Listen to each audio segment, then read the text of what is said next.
பிரியர்களுக்கு அன்பு வணக்கம். இன்னும் ஒரு காணொளி. இந்த காணொளியில் ரோஹித் சர்மா தலைமைத்துவத்தில் இருந்து நீக்கப்பட்டிருக்கிறார் என்கின்ற செய்தி அதிகமாக சமூக வலைதளங்களில் மட்டுமல்ல இந்திய ரசிகர்களாலும் மிகப்பெரிய விமர்சனத்தோடு நோக்கப்பட்டிருக்கின்ற ஒரு விஷயமாக மாறியிருக்கிறது. இந்திய கிரிக்கெட் அணிக்கு நீண்ட காலமாக சேவையாற்றிக் கொண்டிருக்கின்ற ஒரு வீரர், அர்ப்பணிப்போடு ஆடிக்கொண்டிருக்கின்ற ஒரு வீரர் ரோஹித் சர்மா. இந்த ரோஹித் சர்மா தலைமைத்துவத்திலிருந்து நீக்கப்பட்டிருக்கிறார். இறுதி 3 ஐசிசி தொடர்களை நாங்கள் எடுத்துக்கொண்டால் 2023 நவம்பர் 19 உலக கிண்ணத்தினுடைய இறுதிப் போட்டி அகமதாபாத்தில் இடம்பெற்றது. அந்த உலக கிண்ணத்தினுடைய அத்தனை ஆட்டங்களிலுமே வெற்றி பெற்றிருந்த இந்திய அணி இறுதிப் போட்டியிலே தோற்று போனது. இப்போது ரசிகர்கள் பேசுகிறார்கள், மேக்ஸ்வெல்லினுடைய அந்த ஓவரிலே ஸ்டெப் அவுட் ஆகி வெளியிலே வந்து அவர் ஆடி இருக்காவிட்டால் அல்லது டிரெவர்ஸ் ஹெட் ஓடி போய் மிக கடுமையான ஒரு பிடியை எடுத்திருக்காவிட்டால் இந்தியா ஒரு வெற்றிகரமான கேப்டனை கண்டிருக்கும். ஒருநாள் போட்டிகளுக்கான உலக கிண்ணத்தை இந்தியா வென்றிருக்கும். கிட்டத்தட்ட 13 ஆண்டுகளாக ஐசிசி டிராபி எதுவுமே இல்லாமல் இருந்த இந்தியாவிற்கு அது ஒரு மிகப்பெரிய ஏமாற்றத்துக்குரிய ஒரு விஷயமாக மாறியது. அதற்கு பின்னர் 2020 உலக கிண்ணம் 2024 அதிலே இந்தியாவை சாம்பியன் ஆக்கினார். இந்த ஆண்டு சாம்பியன்ஸ் டிராபி அதிலே இந்தியாவை சாம்பியன் ஆக்கி இருக்கிறார். தொடர்ந்து 3 ஐசிசி தொடர்களிலே இந்தியா எல்லா போட்டிகளிலுமே வெற்றி பெற்றது, அந்த 2023 இறுதிப் போட்டியை தவிர. அப்படி ஒரு வெற்றிகரமான ஒரு ஷார்ட் ஃபார்மட் கேப்டனாக ரோஹித் சர்மா செயல்பட்டிருந்தார். 13 ஆண்டுகளாக ஐசிசி டிராபி எதுவுமே இல்லாத நிலையில் தத்தளித்துக் கொண்டிருந்த இந்தியாவிற்கு இந்த ரோஹித் சர்மா 11 ஆண்டுகளாக தத்தளித்துக் கொண்டிருந்த இந்தியாவிற்கு ரோஹித் சர்மா தான் ஐசிசி டிராபியை 2020 உலக கிண்ணத்தை வெற்றி கொண்டு கொடுத்ததன் மூலம் நிவர்த்தித்தார்.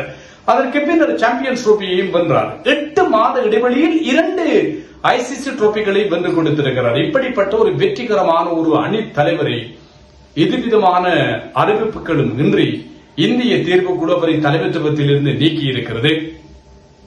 2027 ஆண்டு உலகக்கிண்ண ஆட்டங்கள் இடம்பெறப் போகின்றன. ஒருநாள் போட்டிகளுக்கான உலகக்கிண்ண ஆட்டங்கள். இதற்கு அணியை தயார்படுத்த வேண்டும் என்கின்ற கருத்துக்களை சொல்லி இருக்கிறார் அஜித் அகர்கர். ஆகவே 2027 உலகக்கிண்ணத்திலே ரோஹித் சர்மாவும் விராட் கோலியும் விளையாடுவார்கள் என்பதை இப்போது உறுதிப்படுத்த முடியாது என்று சொல்லியும் ஒரு மிகப்பெரிய ஒரு குண்டை தூக்கி போட்டிருக்கிறார்.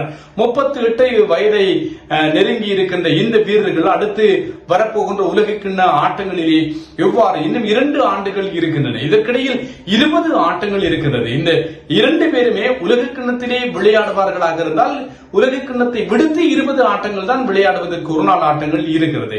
இல்லை என்று சொன்னால் 5 10 ஆட்டங்களோடு இவர்கள் ஒருநாள் போட்டிகளுக்கு ஓய்வை அறிவித்துவிட்டு செல்ல வேண்டிய ஒரு துர்ப்பாக்கியமான ஒரு நிலைமையும் வரப்போகிறது என்பதுதான் ரசிகர்களை பொறுத்தவரையில் ஏற்றுக்கொள்ள முடியாத ஒரு விஷயமாக இருக்கிறது. டெஸ்ட் போட்டிகளில் இருந்து ஓய்வு, 2020 போட்டிகளிலும் இருந்து ஓய்வு, ஒருநாள் போட்டிகளில் மட்டுமே தான் விளையாடுகின்ற ஆர்வத்தோடு இருந்த ரோஹித் சர்மாவிற்கும் விராட் கோலியும் இந்திய தேர்வுக்குழு அவ்வளவு பெரிதான கிரீன் சிக்னலை காட்டவில்லை என்பது ரசிகர்களை பொறுத்தவரையில் வேதனை. கிரிக்கெட்டிலே இதெல்லாம் சர்வசாதாரணமானது. இந்த மாதிரியான விடயங்கள் நடப்பது வளமை.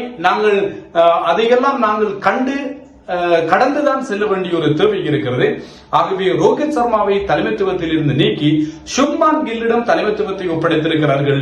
உதவி தலைவராக ஸ்ரேயாஸ் ஐயரை நியமித்திருக்கிறார்கள். இது ஒரு வரவேற்கப்படக்கூடிய ஒரு மாற்றம். சுப்மான் கில் சொல்லி இருக்கிறார், இன்னும் 20 ஆட்டங்கள் இருக்கின்றன. என்னுடைய ஃபர்ஸ்ட் கோல் 2027 உலக கிண்ணத்தை இந்தியாவிற்காக வென்று கொடுப்பது என்று சொல்லி சுப்மான் கில் சொல்லி இருக்கிறார். எது எவ்வாறாயினும் கூட ரோஹித் விராட் கோலி இருவரினுடைய கிரிக்கெட் சகாப்தம் என்பது கிட்டத்தட்ட முடிந்த கதையாகத்தான் மாறுகிறது. இன்டர்நேஷனல் கிரிக்கெட்டிலே இவர்களுடைய கிரிக்கெட் சகாப்தம் என்பது முடிவுக்கு கொண்டு வரப்படுகிறது. விரும்பியோ விரும்பாமலோ இதனை நாங்கள் ஏற்றுக்கொண்டுதான் ஆக வேண்டும் என்கின்ற ஒரு நிலவி இருக்கிறது. வெற்றிகரமான ஒரு கேப்டன், தோனிக்கு பின்னர் இந்தியாவிற்கு கிடைத்த ஒரு வெற்றிகரமான ஒரு கேப்டன், எது விதமான சலனமும் இல்லாமல் அணியை சிறப்பாக கட்டியெழுப்பிக் கொண்டிருந்த ஒரு கேப்டன் இப்படி விடைபெற்று செல்கிறாரே என்பதுதான் ரசிகர்களை பொறுத்தவரையில் ஏமாற்றத்துக்குரிய ஒரு விஷயம். 2027 ஒருநாள் போட்டிகளுக்கான உலக கிண்ணத்தில் இவரை காண்பது என்பது கொஞ்சம் சிக்கலுக்குரியதாகத்தான் இருக்கும். ஏனென்றால் ரோஹித் சர்மா பாணியிலே துடுப்படுத்தாடக்கூடிய அபிஷேக் சர்மாவை இவர்கள் தயார்படுத்திக் கொண்டிருக்கிறார்கள். அபிஷேக் சர்மா, சுப்மான் கில் ஆகிய வீரர்கள் 2027 உலக கிண்ணத்துக்கான ஆரம்ப வீரர்களாக இருப்பதற்குரிய அதிகப்படியான வாய்ப்புகள் இருக்கின்றன. மறுபுறத்திலே ஜெயஸ்ரீ ஜெய்ஸ்வாலும் இருக்கிறார். இப்படியெல்லாம் இருக்கின்ற போது ரோஹித் சர்மா விளையாடுவாரா என்பது கேள்விக்குரியது. சில வேளைகளில் விராட் கோலியை இவர்கள் தக்க வைத்திருப்பதற்குரிய ஒரு வாய்ப்புகள் இருக்கும். அந்த நட்சத்திர அந்தஸ்து இப்படியான பல காரணங்களுக்காக விராட் கோலியை தொடரலாம். விராட் கோலியை தொடர்ந்தாலும் கூட ரோஹித் சர்மாவை தொடர்வதற்குரிய வாய்ப்புகள் அரிதாகவே இருக்கிறது.